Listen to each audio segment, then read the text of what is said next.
All right, the Times now, another story about the endless saga of free speech at our universities. Yeah, Oxford College threatens to expel students who misgender trans peers. Regent's Park College unveiled harassment policy. Now, a couple of key words in here, I think, saying there are tough measures for anyone caught consistently using incorrect pronouns. So it's worth remembering consistently in there. The new policy says that unlawful discriminatory behaviour, including transphobic harassment or bullying, will be regarded extremely seriously. You could probably get yourself expelled for harassing or bullying in general. Yeah, well, that would be my point. Those things are already against the Code of Conduct at Oxford University. You're already going to get expelled if you harass or bully people. But this is a bit more troubling because we're verging here on compelled speech, given that most people, the vast majority of people, use pronouns in accordance with biology, not in accordance with the gender identity. And so, therefore, by saying you have to use the pronouns that people demand, you're effectively saying you have to make this religious pronouncement. You know, it's like saying that we have to go around praising Baal. But are they doing that? Are they saying you have to use these pronouns? Or are they saying if it is detected that your use of pronouns is consistent and causes distress... That's slippery, because... Who defines Yeah, because, distress? You know, I'm not going to call a single person they or them, so I would consistently not use that. We've never had this conversation. I know this is the most annoying thing I could ever do, just getting on grammar, but you know what I'm like, I love it.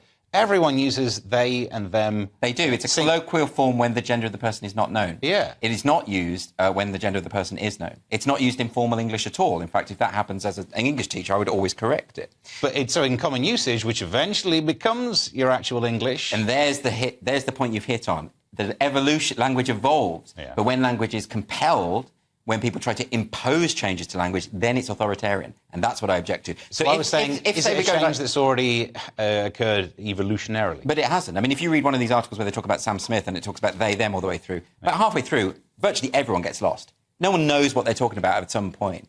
So I really contest that. And I think if in like 300 years' time, they and them does catch on as a singular pronoun, then that's evolution. Who cares? I don't care. It won't, and it hasn't. But activists have insisted that it should. Someone's left their umbrella on the train. That's definitely one person. That's an excellent example of what I was talking about, where someone, if you don't know the gender, that is an acknowledged colloquialism. But so they would argue you don't know the gender. Because otherwise you could say, oh, well, his or her umbrella. Yeah, but no one's you do know that's the thing, is you do know the gender, because you will be able to tell. No, but they would say you don't know the gender. No, well, they may say it, but they are lying because it's not true. But that's the point, isn't it, Josh? Again, we're talking about most people use he and she to denote biological sex.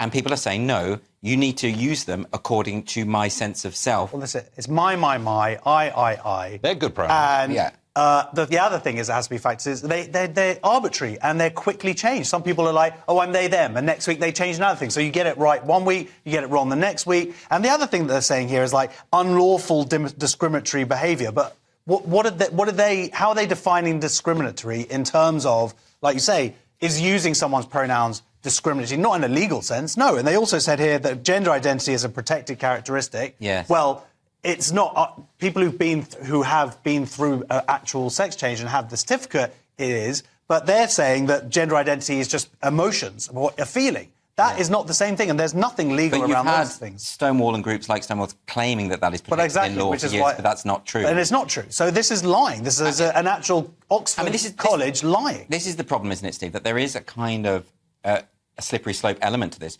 For instance, do we have to observe neopronouns? Je and je, j'aime and je, faire and fille? Because I'm not going to do that, and I don't think you would either, right? So I think the only person who would is the Jack and the Beanstalk giant. Feels like... Fee, fi, fi, fum. Yeah. That's fair enough. But I was trying to make a serious point, and you just completely undercut it with your frivolous nature. I agreed with you. One would almost think you're a comedian. OK,